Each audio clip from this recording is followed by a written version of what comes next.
हमारे मन की अधिकतर खुशियों की वजह हमारे रिश्ते होते हैं और हमारे मन की अधिकतर परेशानियों और उलझनों की वजह भी हमारे रिश्ते होते हैं। हमारे रिश्ते ही हमारे अकेलेपन को दूर कर देते हैं और हमारे रिश्ते ही हमें बहुत अकेला कर देते हैं। हमारे रिश्ते ही हमारे चेहरे पे हंसी ले आते हैं, खुशी ले आते हैं और हमारे रिश्ते ही हमारी आंखों में आंसू ले आते हैं। क्यों ऐसा होता है कि सच्चाई से रिश्ता निभाने पर भी, ईमानदारी से रिश्ता निभाने पर भी हमें अपने रिश्तों में दुख मिलता है, दर्द मिलता है? क्यों ऐसा होता है जिससे हम सबसे ज्यादा अपना मानते हैं वही हमें पराया कर देता है? और क्यों ऐसा होता है जो हमको सबसे ज्यादा दर्द देता है, तकलीफ देता है, हमें सबसे ज्यादा उसी की परवाह रहती है? हम उसी के पीछे ही मरते रहते हैं, उसी के प्यार के लिए ही तरसते रहते हैं। क्यों ऐसा होता है कि जिसकी हम सबसे ज्यादा इज्जत करते हैं वो हमारी बिल्कुल भी इज्जत नहीं करता? अधिकतर लोगों की परेशानियां और उनके दुख उनके रिश्तों से ही जुड़े होते हैं।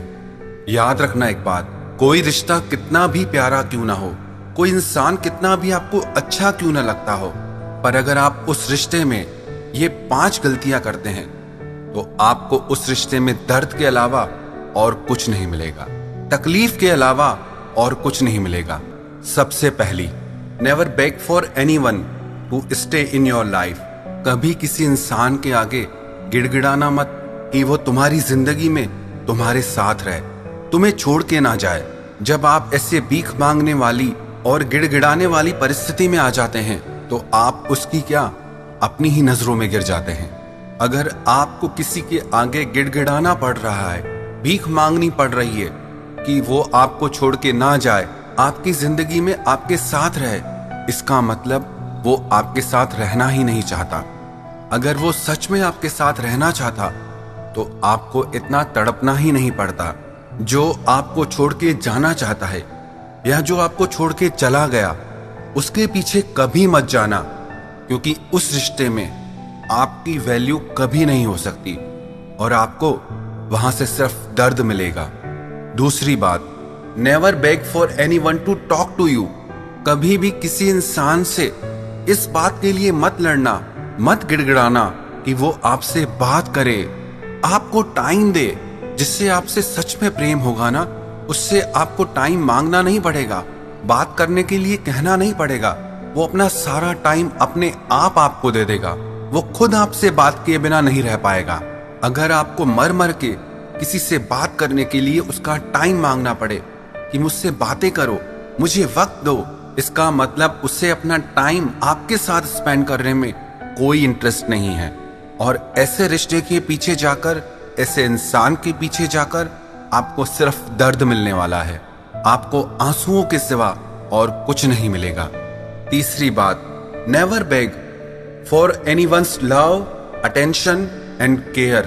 प्यार के लिए, आपकी परवाह के लिए, आप पे ध्यान देने के लिए कभी किसी से भीख मत मांगना।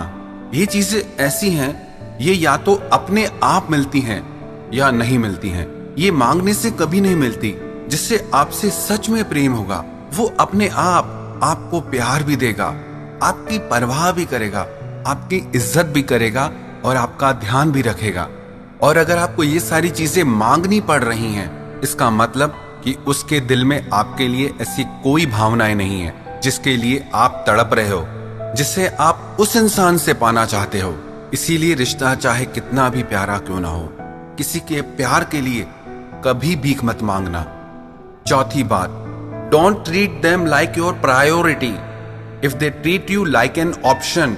अगर किसी इंसान की जिंदगी में आप सबसे बाद में आते हैं, आपसे पहले उसके लिए दूसरी चीजें ज्यादा जरूरी है, तो आप उसे अपनी जिंदगी में सबसे आगे कभी मत रखना। उससे आपके लिए टाइम नहीं है और आप उसके लिए हमेशा अवेलेबल रहते हो। उससे आपकी परवाह नहीं है और आप उसके लिए मरते रहते हो। उससे आपकी जरा सी भी चिंता नहीं है और आप उसके लिए बेचैन रहते हो। कदर उसकी करो जो आपकी कदर समझता हो, वैल्यू उसे दो जो आपको वैल्यू देता हो, सबसे आगे उसे रखो जो आपको अपनी जिंदगी में सबसे आगे रखता हो। पांचवी बात, never ever chase a person जिंदगी में कभी भी किसी इंसान के पीछे मत पड़ना। अगर आप किसी के पीछे पड़ रहे हैं, किसी के पीछे भाग रहे हैं, इसका मतलब वो आपसे दूर भाग रहा है। अगर वो आपके पास होता तो आपको उसके पीछे भागने की कोई जरूरत ही नहीं थी। अगर आपको उसके पीछे भागना पड़ रहा है, इसका मतलब वो आपकी तरफ नहीं, आपसे दूर भाग रहा है। और ऐसे इंसान के पीछे भागकर आपको दर्द ही मिलने वाला है, प्यार नहीं, इज्जत नहीं। प्यार अपनी जगह है, पर जहां आपकी आत्मा रो रही है, जहां बात आपकी इज्जत पे आ जाए, जहां बात आपके आंसुओं पे आ जाए, तो आपकी सबसे पहले ये जिम्मेदारी है कि आप खुद को संभाले, ना ही उस इंसान को, ना ही उस रिश्ते को। मैं ये नहीं कह रहा कि हमें हमारे सारे रिश्ते तोड़ देने चाहिए। मैं सिर्फ ये कह रहा हूं कि जो रिश्ता आपको दर्द दे रहा है, जिस रिश्ते में आपकी इज्जत नहीं है, वैल्यू नहीं है, आप उसमें 2 कदम पीछे हट जाएं। आप उसके लिए इतना मरे नहीं, इतना तड़पे नहीं, क्योंकि उससे आपको सिर्फ दर्द ही मिल रहा है। इसीलिए आप 2 कदम पीछे हट जाइए। आप देखिए तो सही कि वो इंसान भी इस रिश्ते के लिए कुछ कर भी रहा है या नहीं, या सब कुछ सिर्फ आपकी ही तरफ से है, या सब कुछ सिर्फ वन साइडेड है। अगर उसे सच में आपकी परवाह होगी, आपसे प्यार होगा, आपकी इज्जत होगी, तो वो खुद आपकी तरफ आगे बढ़ेगा। और अगर उससे परवाह नहीं है, वैल्यू नहीं है, तो ऐसे इंसान के साथ रहने से अच्छा है कि आप जिंदगी में अकेले ही रहें।